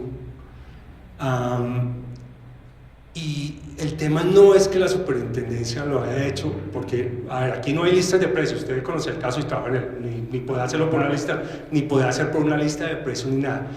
Pero es que usted está mezclando con esos promedios una cantidad de bueno, es que yo no me quise, es que yo hice la advertencia al principio que no me quería extender y llevar el caso al máximo. Pero es que acá hay un tema fundamental y es el tema regional. Ustedes recuerdan que el petróleo, que el cemento, las empresas tienen plantas en varios sitios del país. Se ha alegado mucho los mercados naturales y algunos economistas, como dijeron por acá, los economistas de las empresas también la embarran feo. Hubo economistas, y con todo el respeto, que dijeron unas babosadas, perdón por la palabra, de no, este es un mercado relevante, que eso es el mercado relevante geográfico, que sin ninguna prueba, sin ningún análisis. Entonces, claro, la superintendencia Barra se los despacha entre líneas. Entonces, volviendo a ese punto, si yo veo aquí de todas maneras, hay plantas, hay unos costos de transporte muy altos, hay negociaciones que hacen las empresas con descuentos. Entonces, por un lado le digo, sí, la metodología tiene problemas, pero me mata cuando me preguntan qué hacer. Si yo fuera el economista en jefe de la superintendencia, yo le digo, mejor dicho, tenemos que hacer un conclave y ver cómo recopilamos esos precios. Pero bueno, hay alternativas. Yo solamente lo hubiera hecho, que algo hizo la superintendencia, lo he hecho por regiones, se puede hacer por otro tipo, por ejemplo, por segmentos, de acuerdo a algo que nos permita mirar algo con la... Pero le digo, nuevamente, estamos esperando que la tendencia de los precios sea similares porque es un mercado oligopólico, entonces vale la pena ponerse en esas. Pero gracias por la pregunta y... Bueno, nada, pues muchas gracias a todos entonces por la asistencia a la sesión de la CDC y espero pues que nos vamos a volver a encontrar próximamente. Ricardo, por todos los servicios y por la atención, gracias.